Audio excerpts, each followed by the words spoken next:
بسم اللہ الرحمن الرحیم۔ السلام علیکم ناظرین، آج کی اس ویڈیو میں آپ صلی اللہ تعالیٰ علیہ وآلہ وسلم کی وفات کے بعد حضرت عمر رضی اللہ عنہ نے ہوش کھو کر کیا کہہ رہے تھے، حضرت ابو بکر رضی اللہ عنہ نے وہ کون سی ایتہاسک اسلامک خطبہ دیا جسے سن سبھی صحاباؤں کو یقین آ گیا کہ آپ صلی اللہ تعالیٰ علیہ وآلہ وسلم اس دنیا سے رخصت ہو گئے ہیں، تو حضرت ابو بکر رضی اللہ عنہ کا دور خلافت کیسا گزرا۔ تو ناظرین، آپ سے گزارش ہے ویڈیو کو آخر تک ضرور دیکھیں، اسکپ نہ کریں۔ ناظرین، 8 جون سن 632 عیسوی میں جب رسول اللہ صلی اللہ تعالیٰ علیہ وآلہ وسلم کی وفات ہوئی تو حضرت عمر کے ساتھ ساتھ باقی صحابہ بھی اس بات پر یقین نہ کر پا رہے تھے کہ رسول اللہ صلی اللہ تعالیٰ علیہ وآلہ وسلم کی وفات ہو گئی، اور حضرت عمر رضی اللہ عنہ اپنی ہوش کھو بیٹھے اور اپنی تلوار نکال کر زور زور سے کہنے لگے، جس کسی نے بھی کہا کہ رسول اللہ صلی اللہ تعالیٰ علیہ وآلہ وسلم وفات پا گئے ہیں تو میں اس کا سر تن سے جدا کر دوں گا۔ نہیں، میرے نبی دنیا سے نہیں جا سکتے، اللہ کے نبی آئیں گے۔ جیسے کوہ طور پر حضرت موسیٰ علیہ السلام گئے تھے اور 40 دنوں کے بعد واپس آ گئے تھے، اسی طرح میرے نبی بھی آئیں گے۔ جو لوگ آج یہ کہہ رہے ہیں کہ نبی اس دنیا میں نہیں ہے، ان کی وفات ہو چکی ہے، اللہ کے رسول ان کی گردن کاٹ دیں گے۔ پھر حضرت ابو بکر رضی اللہ عنہ رسول اللہ صلی اللہ تعالیٰ علیہ وآلہ وسلم کے حجرے میں داخل ہوتے ہیں۔ اللہ کے رسول کا جسم مبارک لیٹا ہوا ہے۔ پھر آپ اللہ کے نبی کی پیشانی کو چومتے ہیں اور روتے ہوئے کہتے ہیں، اللہ کے رسول، میرے ماں باپ آپ پر قربان ہوں، اللہ تعالیٰ 2 موت آپ کے اوپر اکٹھا نہیں کرے گا، اللہ سب کو ایک موت دیتا ہے جو وہ آپ کو آ چکی ہے۔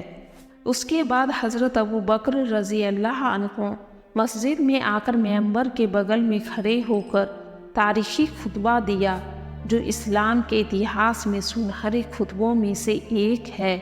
آپ نے قرآن کے سورہ آل عمران سے وہ آیتیں پڑھ کر سنائی جو غزوہ احد کے موقع پر نازل ہوئی تھی۔ غزوہ احد میں جب مشرکین نے افواہ پھیلائی کہ اللہ کے رسول شہید ہو گئے ہیں تو وہاں میدان جنگ میں افراتفری مچ گئی۔ بعض صحابہ لوگ میدان چھوڑ کر بھاگنے لگے اور وہ کہتے، جب ہمارے نبی شہید ہو گئے تو اب ہم لڑ کر کیا کریں گے؟ تبھی یہ آیتیں اتری۔ آپ نے فرمایا، محمد صلی اللہ تعالیٰ علیہ وآلہ وسلم تو اللہ کے رسول ہیں، ان کے پہلے بھی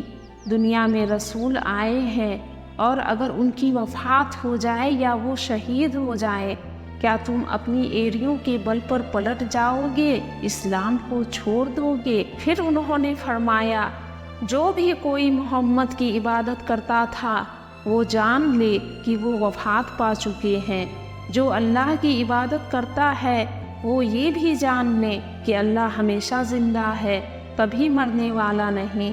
پھر حضرت عمر فاروق رضی اللہ عنہ فرماتے ہیں، میں تو اس خطبے کو سنتے ہی زمین پر گر گیا۔ آپ رسول اللہ صلی اللہ تعالیٰ علیہ وآلہ وسلم کی وفات کے بعد سبھی نے حضرت ابو بکر رضی اللہ عنہ کو خلیفہ چن لیا۔ سبھی صحاباؤں نے ان کی بیعت کی سوائے حضرت علی کے۔ 6 مہینے کے بعد جب حضرت علی کی حضرت ابو بکر سے ملاقات ہوئی تو حضرت علی نے اپنی بات حضرت ابو بکر رضی اللہ عنہ کے سامنے رکھی۔ حضرت ابو بکر رضی اللہ عنہ نے اسے فوراً دور کر دیا تو حضرت علی نے بھی آپ کی بیعت کر لی۔ حضرت ابو بکر نے لگ بھگ 2 سال 7 مہینے خلافت کو سنبھالا، مگر یہ 2 سال 7 مہینے آپ حضرت ابو بکر رضی اللہ عنہ کے لیے کافی مشکلوں بھرا وقت تھا۔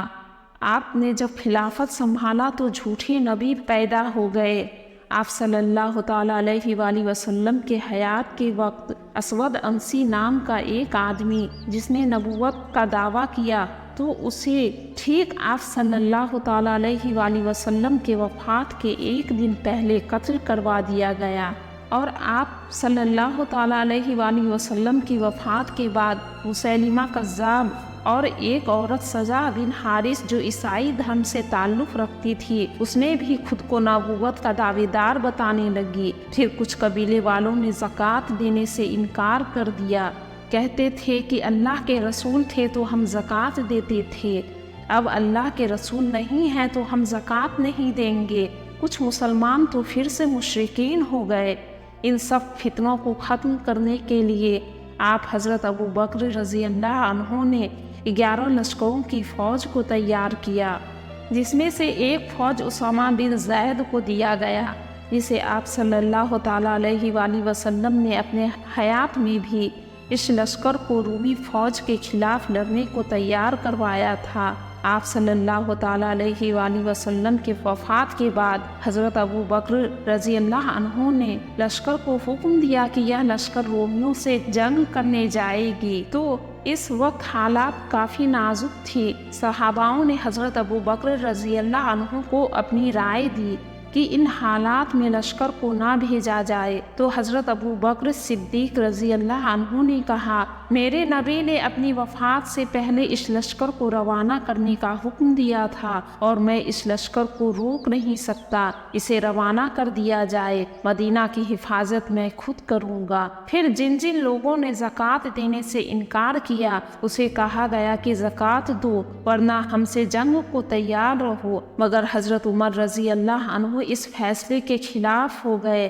آپ نے حضرت ابو بکر رضی اللہ عنہ سے کہا، اے ابو بکر، یہ تو بہت نازک وقت ہے، مدینہ ابھی سیف نہیں ہے، آس پاس دشمن کافی تعداد میں موجود ہے، اگر لوگ ابھی زکوٰۃ نہیں دے رہے ہیں تو بعد میں اس سے ہم نپٹیں گے، ابھی اس سے جنگ نہ کریں۔ حضرت ابو بکر رضی اللہ عنہ نے کہا، اے عمر سن لو، نماز اور زکوٰۃ میں جو کوئی فرق کرے گا تو میں ان سے جنگ کروں گا، زکوٰۃ مال کا حق ہے، اگر رسول اللہ صلی اللہ تعالیٰ علیہ وآلہ وسلم کے زمانے میں ایک رسی بھی دیتے تھے اور آج نہیں دے رہے ہیں تو میں ان سے لڑوں گا۔ آپ نے اپنے 2 سال 7 مہینے کے خلافت کے دور میں بہت مشکلیں دیکھیں اور بڑی بہادری کے ساتھ ہر فتنے کو ختم کر دیا۔ اماں عائشہ رضی اللہ عنہا فرماتی ہیں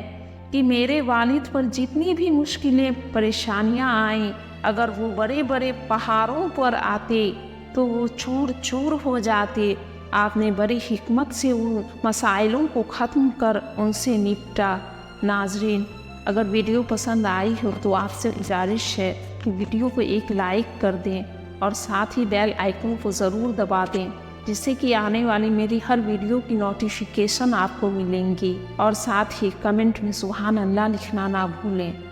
السلام علیکم۔